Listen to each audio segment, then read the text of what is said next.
ছোট এই উপত্যকায় কোনো একসময় কৃষিকাজ হলেও ১.৫ বছরেরও বেশি সময় ধরে হামলা করে সেই পথ বন্ধ করে দিয়েছে ইসরায়েল। এই ভূখণ্ডে এখন আর কৃষিকাজ হয় না। ইসরায়েলি প্রশাসন ত্রাণ প্রবেশ বন্ধ করে দেয় উপত্যকাটিতে খাদ্য সংকট অতীতের যে কোনো সময়ের তুলনায় আরও তীব্র আকার ধারণ করেছে। খাদ্যপণ্যের দরও আকাশছোঁয়া। الحبة هذه بتسوى 5 شيكل إذا ما كانتش أكثر، والخيار نفس القصة، والبنطلون نفس القصة، ففيش مجال. أخي اللي صار هون الوضع، أنا كنت هون يعني موجود، أنا كنت هون بنفس المكان، ما طلعت من هون.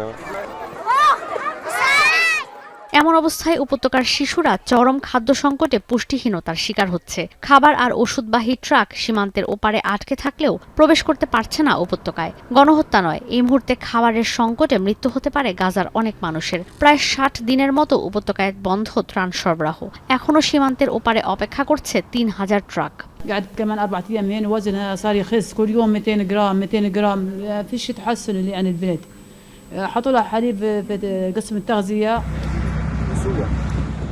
এরপরও গাজায় অনবরত হামলা চালিয়ে যাচ্ছে ইসরায়েলি প্রতিরক্ষা বাহিনী। হামলা হয়েছে মধ্য ও উত্তর গাজায়। পশ্চিম তীরেও অব্যাহত আছে ইসরায়েলি আগ্রাসন। গণহত্যা আর বন্দীদের মুক্ত করতে কোনো পদক্ষেপ না নেয়ায় বেনিয়ামিন নেতানিয়াহু কঠোর সমালোচনার মুখে পড়লেও ইসরায়েলি প্রধানমন্ত্রী বলেছেন, যুদ্ধের প্রধান লক্ষ্য বন্দীদের মুক্ত করা নয়, বরং হামাসের বিরুদ্ধে বিজয়। משרתי צה"ל וזרועות הביטחון מתגלים במלוא תפארתם.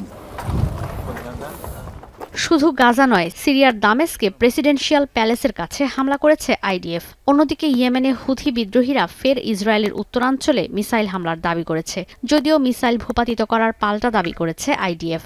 এদিকে গাজা উপত্যকায় মানবিক সহায়তা বহনকারী একটি জাহাজে ড্রোন হামলা হয়েছে। মাল্টার উপকূলে এই হামলা কারা করেছে বিশ্বাসযোগ্য কোনো সূত্র না পাওয়া গেলেও আরব গণমাধ্যম বলছে হামলা চালিয়েছে ইসরায়েল।